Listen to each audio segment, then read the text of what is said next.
Sorry. Okay, we're live now. Um, Hello, everyone out there. You're welcome to Relationship Realities with Tolu Alabi.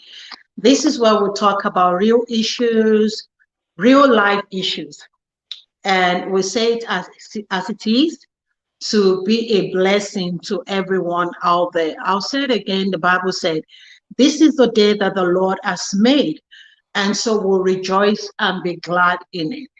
So I'm excited today to be here, and I'm excited to be here with my friend, and we're going to be sharing to be a blessing to people that are watching out there.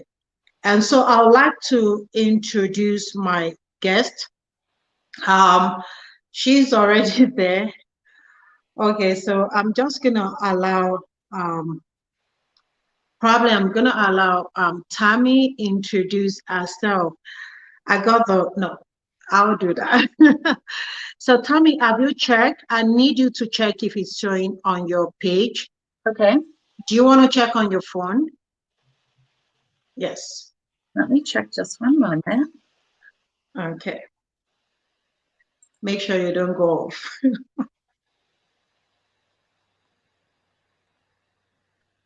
Okay. Do we have it? Showing it live on my page. Okay. Is it showing? Can people watch from your page? I'm not seeing that. I'm not seeing that. Okay. Do you want to go on my page and share it? I will. Okay, I think you should do that. But naturally, it's supposed to be, by now, people are supposed to be watching from your page. Perfect. Share now. Okay. Great. So that's good. So I'm gonna be introducing my guest today. Tami has been married to First for 22 years. First is her husband. They have 4 children and 3 grandchildren. So we have a grandmom in the house. So 3 of the children are adopted. Tami and First have served 4 churches in 2 states together. They have had their fair share of challenges in parenting, work-life balance, health issues, and all the bumps that life gives us. I can tell. They believe the success of their marriage is due to their commitment to their relationship with God and their commitment to His cause in the local church. Tami currently lives with her family in Highlands Ranch, Colorado. Help me welcome my guest, my friend, Tami. You're welcome, Tami. Thank you for having me today. It's a pleasure to have you. You know, before we get talking, there were things that I think it was probably like last year, about 2 years ago. I've always been feeling like, oh, I'm gonna be having a program, and then one day I'm gonna have Tami on. And I set up with few people, and it's happening. You know, I thought it was going to be a television program, but whether it's television or social media, it's still the same thing. People are watching and people can hear. So, Tami, again, I want to say welcome. So we're going to be starting. Okay, so they have a son that lives with them right now, Ford. Isn't it? How is Ford doing? He's well. He's 14. He's our youngest, and he's our last living child at home. Okay. So very soon. Very soon we'll be all by ourselves. Yeah, some people say it's sweeter that way, you know, like it's more interesting when you get back to just being the 2 of you, because you will have overcome all the initial struggle of getting to know yourself before marriage. So now you know yourselves, and so you can live happily ever after. That's our hope. It will happen. So how did you meet First? How did you meet your husband? My husband and I met through his parents. They attended the church that I was attending at the time, and I was hosting a party like I like to do. And his parents came to this Christmas party, and he was in town from college and stopped by with them. And so that's how we initially met. We like to say that we have an arranged marriage because his mom and stepdad communicated in between us for about 6, 8 months and kind of tried to encourage each other to start a relationship. And so the next summer, he came home for the summer and we began dating. And then it turned into a long distance relationship since he was away at college. And we did that for about 6 months. And then I went on a ministry trip to South Africa for 2 months. And so we had an international long distance relationship, which was even more challenging because that was back before email and cell phones and all those fun things that we have the privilege of today. Wow. So that's how we met. And then we dated about 2 years. And during that time, I moved to Texas to be where he was finishing college and worked at the university there in the accounting department. And we got to see each other every day and go to chapel and just kind of do life together. And then we moved back to California where we got married and started our life together and ministry together. Wow. That was a journey, really. And so, but the interesting thing that I want to pick on there, when you talked about more like an arranged marriage, because these days when you say something like arranged marriage, people will be like, wow, what's that? But it worked for you, isn't it? It's not wrong for someone to kind of introduce and, you know, it's not wrong for us parents to, well, not get too involved, but it's not wrong for us parents to suggest. Is it wrong? Sure. I think parents want the best for their kids and they know their kids well and they often know what their kids need. And so I think it was an interesting setup, if you will, because I'm 5 years older than my husband.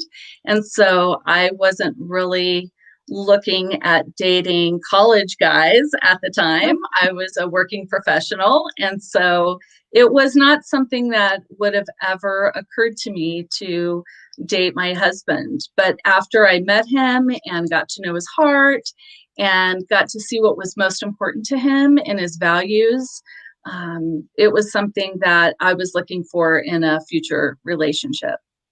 Wow, I can tell that you guys are good together. It's a blessing for both of you to be married, really. So so you got married in California. Mhm. So how was the first 2 years of your marriage, because if you have a 5 years gap, definitely there are some things that first could hold on for that you could not afford to give too much time to, like starting a family and all those things. So, but how was the first 2 years of the marriage? Sure. I think people oftentimes go into marriage with, the honeymoon bliss. And there's often challenges when you merge families, where you have in-laws and extra relatives and everyone does something a different way. And I thought it really helped us to have a lot of conversation around what we want our family to be like. And he and I are family. And so how do we want our family to be? And how do we want to represent? And what actions and steps are we going to take to make our family different, better than what our extended family might be? We all come into the marriage with different things, different backgrounds. I came from a ministry background. My father and my grandfather were both ministers. And so I came from a pastoral family. had that rich heritage. My husband came from a family of divorce and, brought that kind of dynamic to the table. And we just had a lot of conversation around how we wanted our family to be prior to getting married, what our thoughts were around divorce. And we spent that first couple of years really building a solid foundation for ourselves. And within that second year, my husband got a job that traveled. And so he was on the road quite a bit. And so we got to share about 4 out of the 7 days a week. So we had to make up lost time in that for a little bit. And so it really caused us to focus on our relationship and really communicate well. I remember my husband and I don't have a lot of arguments, not because I am not an instigator, but because my husband is a peacemaker. And so he often does not like to get in confrontation, and he'll often just not say maybe what's on his mind because he would rather keep peace. And I love that about him. But I also know my boundaries with that. And I learned that in those first couple of years. I remember we just really talked about how to fight fair. And if we're going to have a discussion around something that maybe hurt us or disappointed us or did not live up to our expectation of each other, that we would just have a conversation about it. My husband needs a few days to process. So I might share my piece and then I have to let it go for a few days with no resolve because he often needs to process all that was in that situation. And it helped us to learn to fight fair. We would be able to process what each person's saying. We've never gotten into name calling and those types of things. So we just started off our first 2 years really building that foundation. And one of the biggest commitments, I think, for us as a couple was committing to serving others early. And we both love Jesus, and we both wanted to have a marriage that was committed to Christ. And so we decided that as a couple and as a family, we would always serve the Lord. And whether that be in the community, in our local church, when we first got married, we served the homeless community. We had our own ministry serving homeless people. We got to meet people. We'd sit down and make a sandwich and have lunch with someone and get to know their story. And so we did that all before we got married. And then when we got married, we started a premarital group for other couples who were getting married. And so we did a Bible study and encouragement to those that were on the path to marriage. And we had a great connection with that group. And then we started serving in our local church regularly. Every Sunday we were there. Every Wednesday we were there, and we became an active part of our youth group in sponsoring our kids and encouraging them. And then when we were without a youth pastor, we stepped in to help fill that gap for a year while they were on the search for a new youth pastor. And so we've just committed ourselves this first couple of years to service in the church. Wonderful. I mean, there are so many things you've said that is just a blessing. Even if we don't say anything again, you've just ministered to so many people out there, including myself. You said you discuss about things early enough, you discover one another, because sometimes that's the problem that a relationship have when maybe the wife discovers the husband and the husband is not willing or humble enough to discover the wife, to say, this is what my wife wants, this is what my wife is. Or sometimes the husband is the peacemaker like your husband is, and he wants to help with that relationship, but the husband, the wife may not be willing to help with that relationship. One of the things you said you build solid foundation from the things you do together.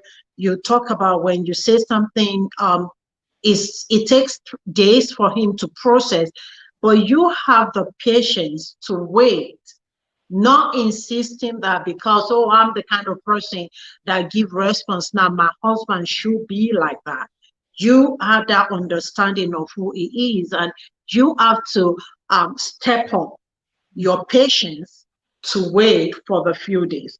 And then you said no name calling. Those are the things that destroy relationship. When you start calling names, when you're angry, and then it's hurting the other person, sometimes it takes a long time for it to get out of the system of the other person. So it makes trouble in marriage going. And then both of you were committed to serving in the ministry. And I want to ask you on that. The first time I saw you serving in church, in Life City Church. You were just everywhere trying to do everything and so on like that. Your husband is not the first we chat with you if you bring up a conversation and he knows you, but he's not the person that will naturally go out of his way. He's not like you. He has his own strength and you have your own strength. So serving with people out there seems to me like something that comes from your idea and then is accepted. Or what out? Tell us about that dynamic. Yes, I feel like we complement each other. He is a silent leader. He's the type of person who's faithful. You can expect him to be there early, if not right on time. He will, he's dependable. And so he's very faithful in his serving. He may not say a whole lot, but he is faithful in his serving. And he loves kids and has a desire to teach kids. He was an elementary school teacher early on in his career. And so he has just found a giftedness in wanting to teach kids about Jesus. And so he has been working with that fit them for the past 15 years. And so that is his desire to serve in the local church. However, he is one of those type of people that may not think it up, but he will execute it. So if I came to him and said, Tolu's sons need a bike, and I found a bike, he'll fix it up and take it over to Tolu. And as you know, he will fix up a bike and take it over to your boys so that they have transportation. Yeah, we got some, I know. So I think we complement each other that way. I think a wife brings something different to the table with just maybe the ability sometimes to see a need that maybe their husband isn't unable to really maybe see that need. And so just being able to say, you're gifted at this, and I see a need. Could we partner together to meet this need? And that's what we've done throughout our marriage is, I like to say that my husband's been voluntold instead of volunteered himself, because oftentimes he doesn't necessarily know or see the need, but he's more than willing to help meet the need. Wow, that's fantastic, because I was ministering to a women's group yesterday in the UK, and someone asked a question about our husband not supporting our career. Like she wants to do something, but he doesn't know how to support. He always wants to be supported, obviously, but he doesn't know how to support the wife. But from what you have said, when both parties support one another, it kind of make the marriage work, because you're working as a team, and working against the opponent. That's like spiritual thing about the devil, rather than working against each other like some marriages will do, like competition. So your family does not have, you are not competing with one another. You are complementing one another, which is beautiful. Yes. We have ebbs and flows in life. in early on before kids, there's job transitions, there's different things that you do. And we just committed to supporting each other with our own personal goals. Sometimes that might be work related. Sometimes that might be a personal goal, might be education. It could be any of those things, but really to try to give and take. There's times when maybe my husband was looking for a new position, but he was really committed to his job, but he was unhappy there. I'd rather have a husband who comes home and is happy and makes less money than to be driven by a career and being able to provide over an abundance for his family, but not be happy in what he does. And so we've had to learn that give and take of that balance. And I will just say that through all of that and through our commitment to each other, God has just been very faithful to us. He wants us to thrive in our relationships, in our marriages, in our families, and in our relationship with Him. And so I feel like if we put our trust, which sounds so easy, but it is so hard to put our trust in the Lord, He'll provide. And He's proven that over and over to our family. I mean, I'm a living testimony of that too. When we put our trust in God, He provides. The Bible says, seek ye first the kingdom of God. Every other thing will be added to us. And like you said, success is not actually also in the so much that we have, but in the fulfillment, in the peace, in the joy that we share and we give to others. So let's talk about adoption. So you got married. How did the issue of adoption, how did it come about? Sure. We started trying to have a family, and it was kind of a slow process. We watched all of our friends around us start having children right away, and it didn't happen so easily for us. And we went through all of the appropriate tests and saw the doctors, and they said, well, you're fine, just seems to be a little slower process. And so we considered adoption because I had traveled all over the world and saw so many children that needed a family. And we talked about it, and his company at the time offered an adoption credit, if you will. They would pay for a portion of your adoption. So we began the process just to explore what those options are. And I think what it did was it just planted a seed in our heart to be open to whatever God wanted for us. And during that time, we were going through the book. I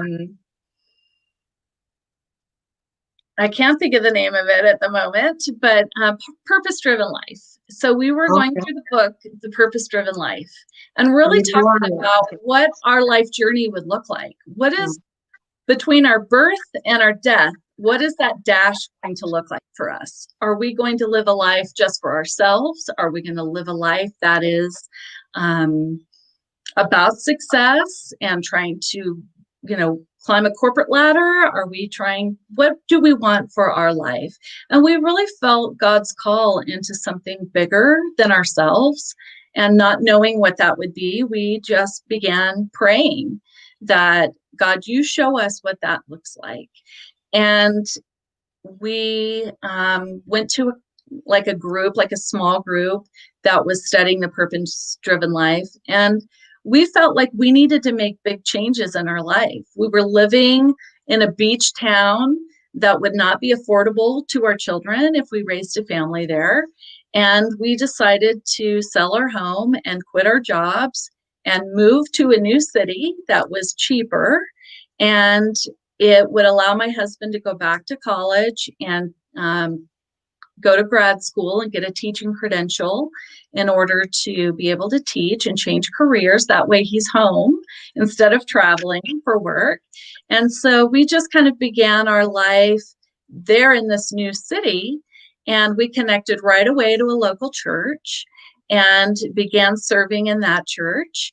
During that time, it was probably about 8 months, we got word that a family that my grandparents had been mentoring through their prison ministry had gone back to their life of drug use and crime and that type of thing. And unfortunately, they were going to be losing custody of their 5 children.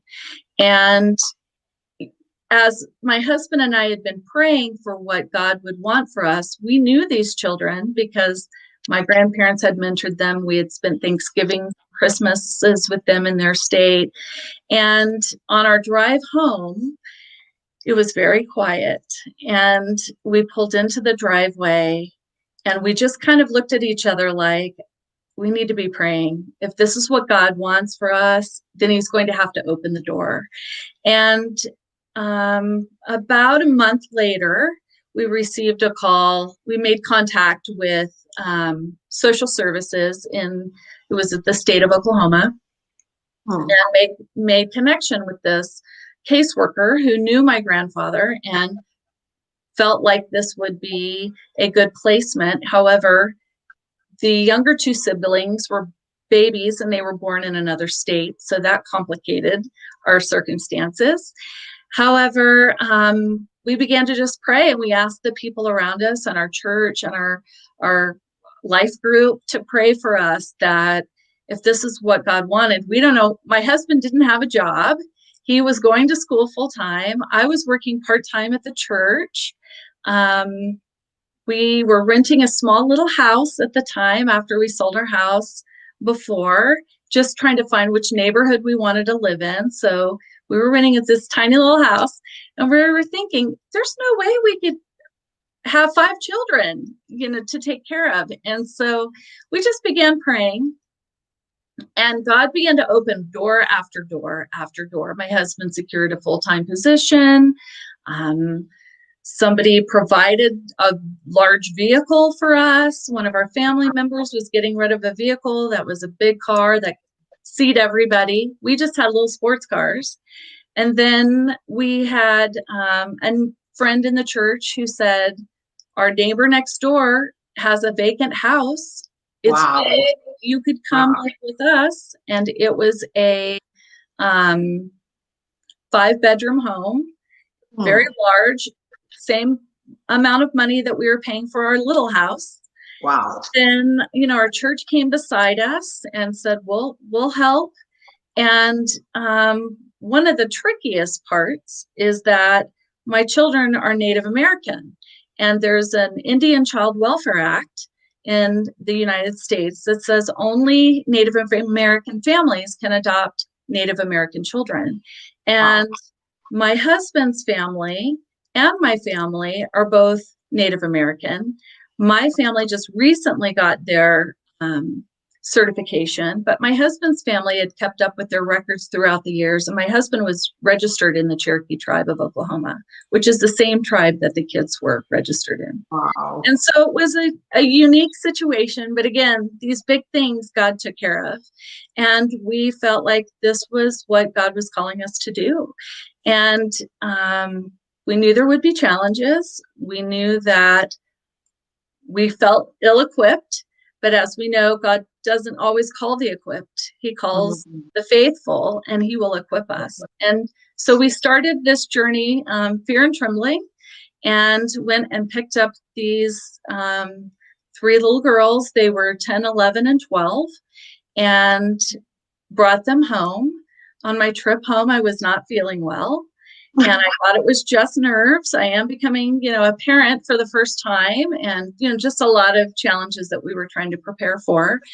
And my neighbor and friend next door came walking over with a pregnancy test and said, I think you might need to check this. And sure enough, we found out we were pregnant with our son, Ford. And so here we were, overwhelmed by this new transition, and then finding out that we were pregnant was God's way of saying he's got a sense of humor. And so we were a little bit challenged, but through the course of those next few months, God just began to provide even more things for us, more open doors. We found out that the family who had custody of our daughter's twin sisters, who were born in another state wanted to adopt those children. And so as a family, we talked about what would be best. Would it be best for us to have all 5 children and then son on the way? So we would be parents of 6 children. Or would it be best for us to be the parents of 4 children? And these children that were younger were born with significant health challenges, hepatitis C, they were born under meth, they had liver damage. They were going to need quite a bit of care.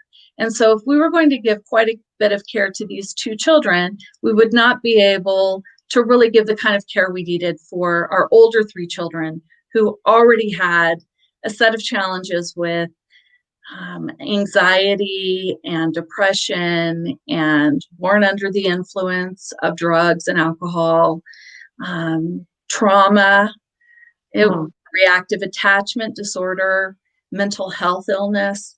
We had a lot of new challenges that we were going to be facing with our older children, and then raising a newborn at the same time. And so prayerfully, our family prayed about this circumstance, and our daughters came to the realization that it would be better for these children to be adopted by a family that could totally love and care for them. They didn't have any other children, as well as be able to meet their medical needs.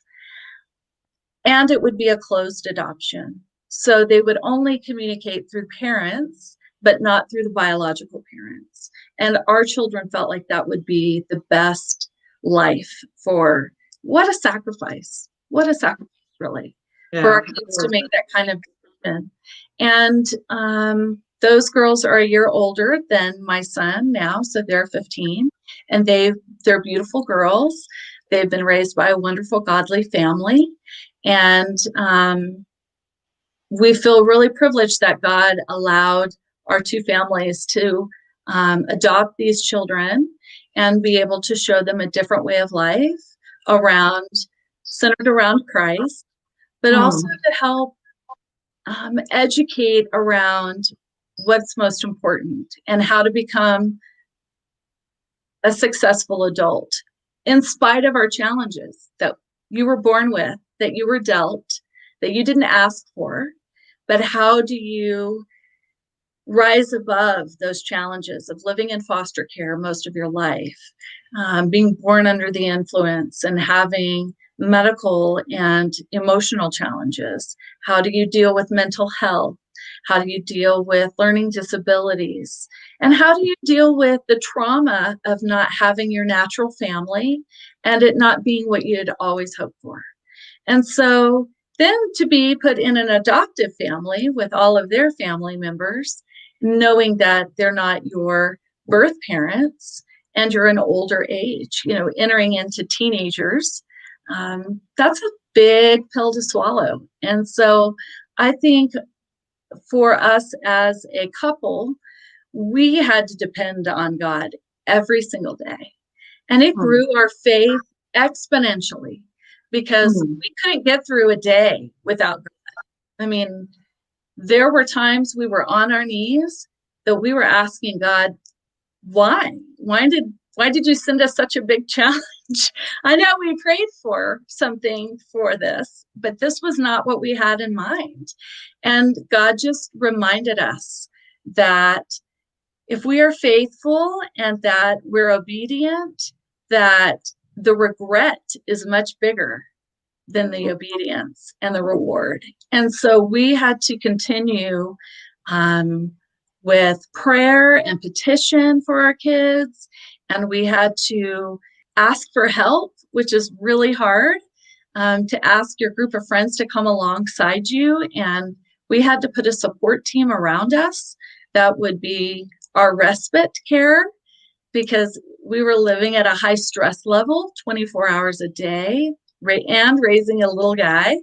And, just being a new parent of a baby has its own set of challenges, but then also walking life with teenage girls that were facing so many challenges and adapting to a new world. We had to really rally the people around us for support. So I don't know how people survive in this life without a local church, a local family of friends, people who share the same values and um, the same God who loves us all, and to come alongside people and be merciful and helpful. We would have never made it. And so I am so thankful for the local church and our support team and those that came around us during the most challenging times of our life. Mm. And I would say that it grew our faith so big that we now don't have fear or will God take care of us or the next challenge has happened. So, you fast forward to now where we moved to a new city. We came to Denver for a job and we transitioned our kids again. And it was the best decision because it provided so much more services and support for our kids that we needed with our health components. And then we've just been connected with so many great people in this community. I would say that it has also helped us to become an even stronger team. Like you said before, a team, we're Team Slipher, and we do everything as a team, and we recognize what's most important, and we try to live by that. We don't always get it right, but we have the heart to really serve people and to be able to come alongside people in their darkest hour because people came alongside of us in ours. And so that has been, I guess, one of those things that it helps you to grow in grace and mercy and empathy for others. And so our own personal ministry now has shifted because now our kids are grown. Our kids are now 26, 27, 28, and they live in different states and they have their own relationships and their own children. And we have a 14-year-old high schooler at home.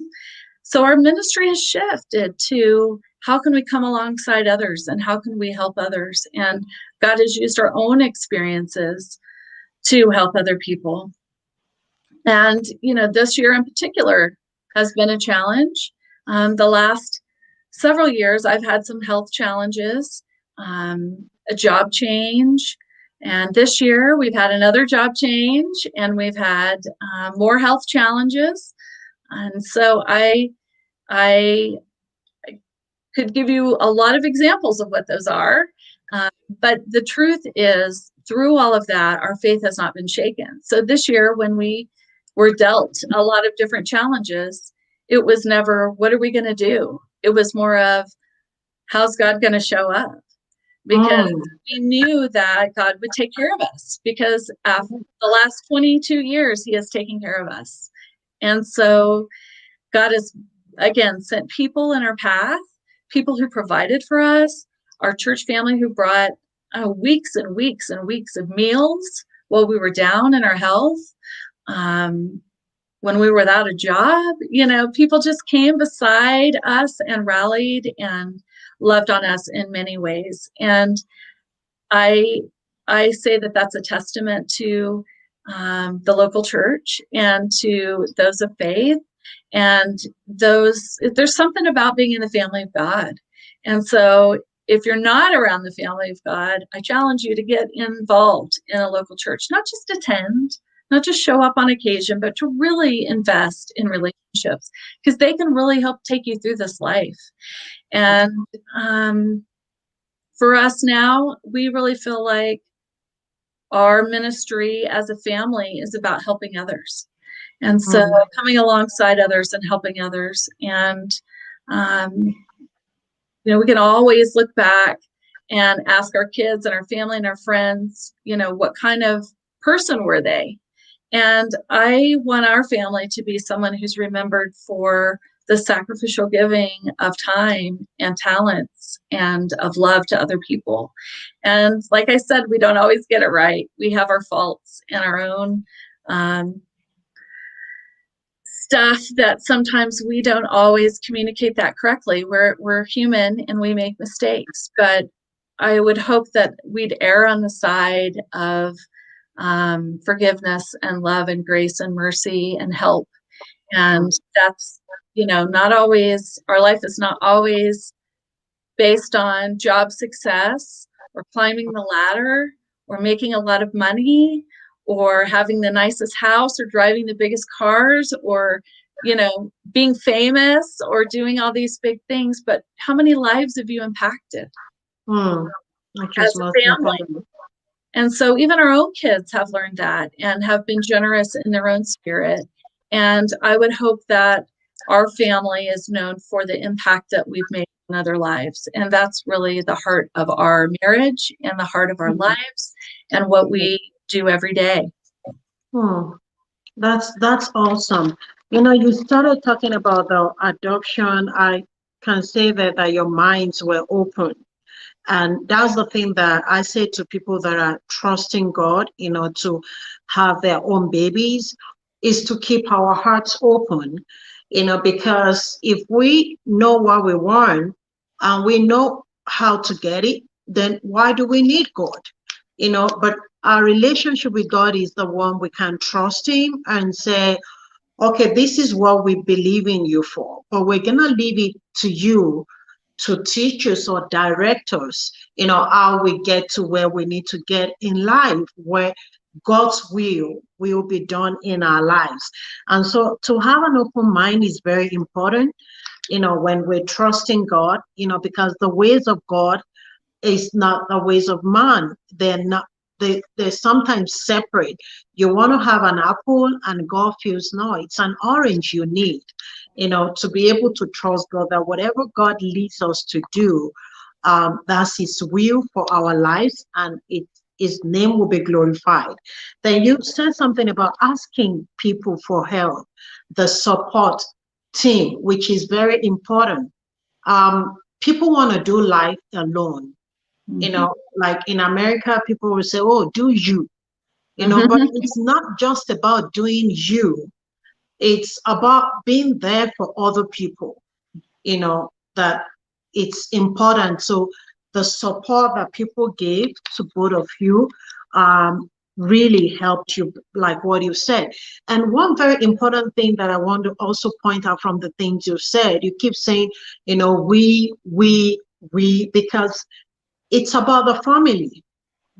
You become a team, even if it's just you and your husband, and then with the children, you work together as a team. I usually say something to my children: when you have an award in school or something, it's not just for you, it's for us as a family.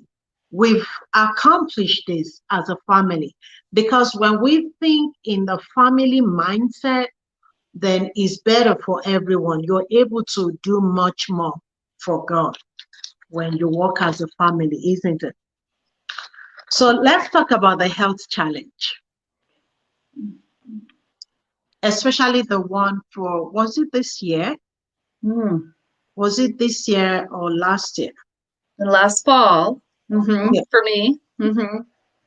Yeah, I had a rare situation come up for me. I'd had a couple of different breast cancer, premature cells develop and had them removed. And then this last summer, a year ago, had something else that was coming up and went to a couple of doctors and some specialists. And they had diagnosed it as a rare form of breast cancer. And it only happens in 1 to 5% of women's breast cancer cases. And it's treatable, and it's usually not life-threatening, but it's rare. And so we began to pray and seek the right doctors and have surgery. And, during that time, I had lost a friend to breast cancer. She had battled cancer and gone into remission and come back. And I shared her story in hopes that other people would be proactive in their health and do the types of preliminary scans and methods that we have today in technology to be able to identify these things. And so I shared that story, and I had an overwhelming response of people willing to pray for my surgery and my health. And I went into surgery that day, and I had a surgeon who is a believer, and she went into surgery. I had people, and my church staff came over to the hospital to pray, and my family was there praying. And after the surgery, I was starting to wake up from the anesthesia, and my husband said, "Well, did you hear?" And I said, "Hear what?" And he said, it's not cancer. They don't know what it is, but it's not cancer. And they took it all out, and everything's good to go. And so it was, again, just one of those overwhelming responses. And it reminded me at that time, which is really prophetic, that I wanted to make more changes in my life. I was not happy in my job. I wanted to do more for the community. And I was really wrestling with more transition. And of course, that was October, November, I had surgery. And here we were coming the following spring, about to hit a national and worldly pandemic, and a transition in a job again, which I really felt was God's way of saying, I want you to do something different. And you're not doing it yourself, so I'm forcing the hand of doing it. And so in that time of challenge, it's always scary for your family. It's always scary for your spouse and your child when you're going through a cancer situation. And so just being able to reassure them that whatever God wants for our lives, we have to be confident in that, because he does give and take away. And so a few months later, after that surgery, after he healed my body, I was without a job, and my husband was facing a back injury, back surgery, and 3 months on his back. And, it was interesting how the timing all fell together, because then I was able to take care of my husband while he was down, and while my son is homeschooling now because of a pandemic.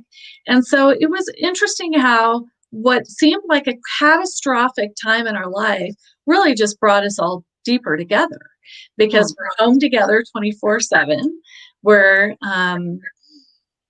helping each other out. And it was really a blessed summer to just be able to focus on ourselves and our time together when life was so busy leading up to that. And again, we got to see God's faithfulness in providing resources for our family, providing my husband's company was so generous and helpful. Again, the meals kept pouring in. I was taking care of him, and I didn't have to worry about cooking for my family. And just the people who prayed, because it was a really tricky surgery for my husband, and dealing with his spinal cord and other things, that God just really touched his body. Now he's back like new, back at his job and back doing the things he loves. And God just has brought us through that season. And he also opened some doors for me to be able to help other people, to provide for our family. And now I'm being able to help a homeless ministry for young people who have aged out of foster care and oftentimes live on the streets. And so it's something I'm passionate about with my own children, and aligns what our life work has been about. And now to be able to come alongside young people and an organization to be able to help them further their success and to learn how to follow Christ. And so I feel like God has kind of shifted and moved our life around again, for our good and his glory. And so it's just another testimony to his faithfulness in our lives. Wow, those are powerful. Again, the things you've talked about, I just keep seeing, like both of you working together.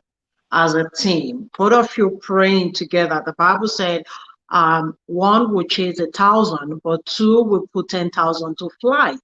That means that the power of the two coming together, when one person cannot do, when you come together, you can achieve so much more, because you see a lot of things happening in marriages and relationships today that when two people are married, this person wants to go this way, the other person wants to go the other way, rather than working together to be able to still achieve the two things, than leaving one another to struggle with life or do life alone. I want to say something, Tami. What advice can you say to someone that is going through a lot right now, and he or she in a marriage setting is doing life alone because the other person is refusing to see the need for working together? What can you say to such a person? Sure. So marriages, a lot of marriages are very different. Some came to Christ like ourselves. We came to Christ and brought Christ into our relationship from the very beginning. And I find for those who are dating or considering getting married, it is so important to find somebody who aligns with your faith, even if you have to seek counsel, as maybe you grew up a different way and your husband grew up a different way, and to seek counseling to try to find that common ground. And then you have some people who got married or in relationship and got married and they didn't follow Christ, but now one spouse is following Christ and the other one isn't. Some that have followed Christ, but maybe they have a different idealism of what marriage should be like. Come at it as a team versus the man is the head of the household and the woman is a submissive wife. And we didn't come, if you know me at all, that would be a tough one. But I would say that for us, it was more of coming at it as a team. And my husband still is the head of our household, and I still respect his authority. And we know our boundaries with each other. And I respect what he brings to the dad and the father and the husband that he is to our family. However, I think for those that are in those kind of crises and maybe difficult marriages, it's not too late to start over. And I think that's where we often get caught. Well, there's so much past, and I have so many disagreements that I remember. And so we talked about the name calling, right? He's called me so many names. He always brings up the past. There's all these unforgiven things.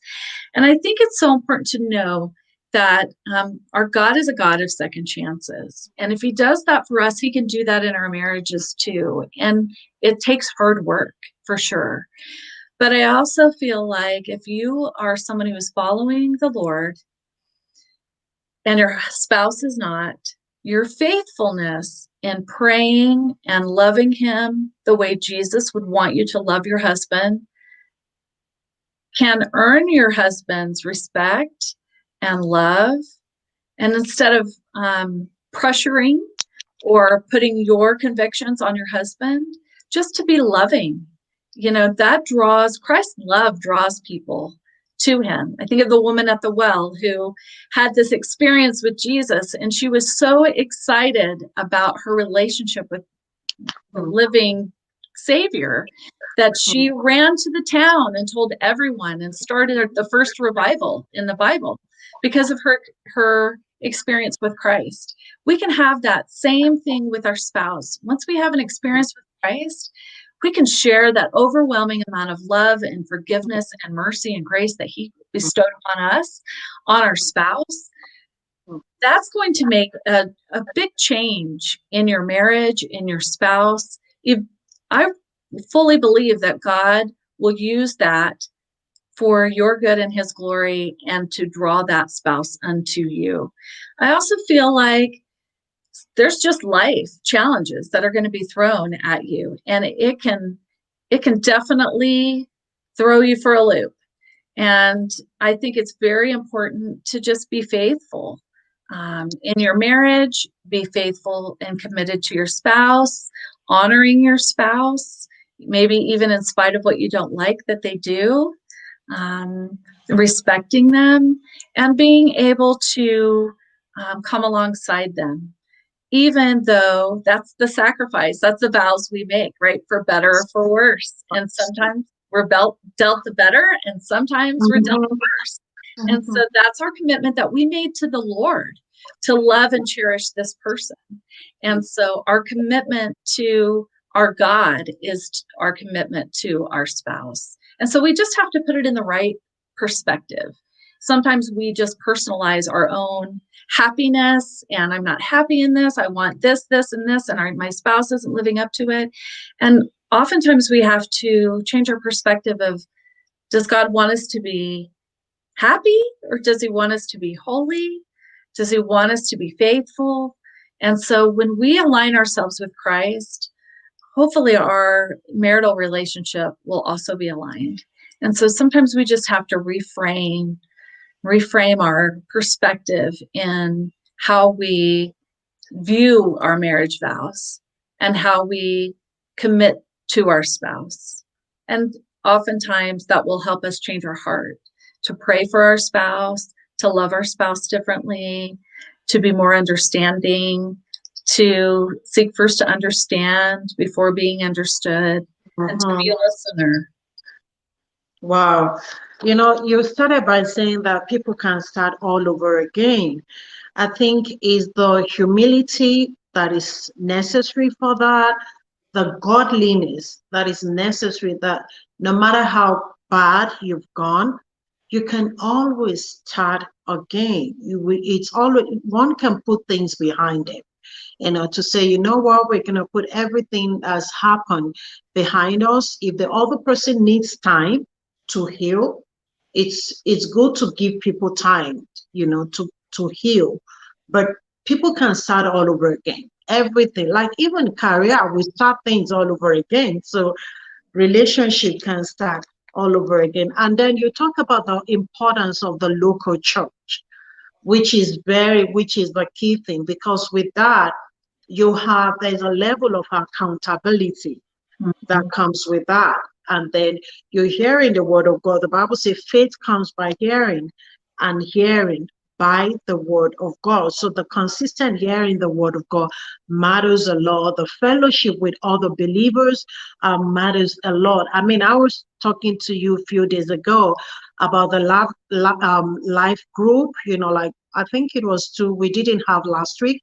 The last life group we had, I was just talking about, I kind of feel feverish or something, my headache and so on. And Irene said, have you checked your blood pressure?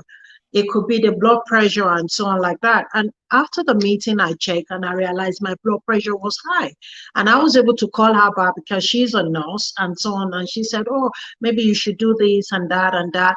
Those are the things that we get, the benefit that we have with a life group. And by the way, Tami goes to Life City Church. We had Pastor Zach during the conference last month, and a lot of people really were commenting about, all the things that Pastor Zach had said and how they were really blessed. So Tami is also in Life City. So Tami, for the last time, I want you to say something. I've never done this, but I'm going to do this with you. I know your husband may not be watching because he's at work right now, but he's going to watch this. I want you to say, in the 1 minute that remain, say something beautiful and loving to Face. Oh, thank you. I shared this with him at Thanksgiving, that I'm just so thankful for his faithfulness, for his heart for Jesus, and how he's committed to the cause of Christ. And I'm just so grateful for that. I'm grateful that he's a peacemaker, because he's always a safe place to land, and he always has a kind word to say, and he's just so faithful. And so I have been grateful and remind myself to tell my husband how how thankful I am for him and what he is in my life and how he is in our kids' lives and how he ministers to others in our church.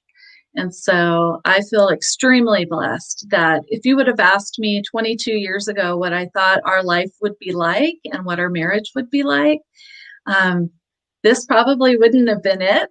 But I'm glad for the journey that God has taken us on. And it's so much better than I had imagined. And so I'm so thankful for him and so looking forward to our empty nest here in a few years and how we're going to be able to just grow a relationship even deeper and have more time to spend together as well as minister to others.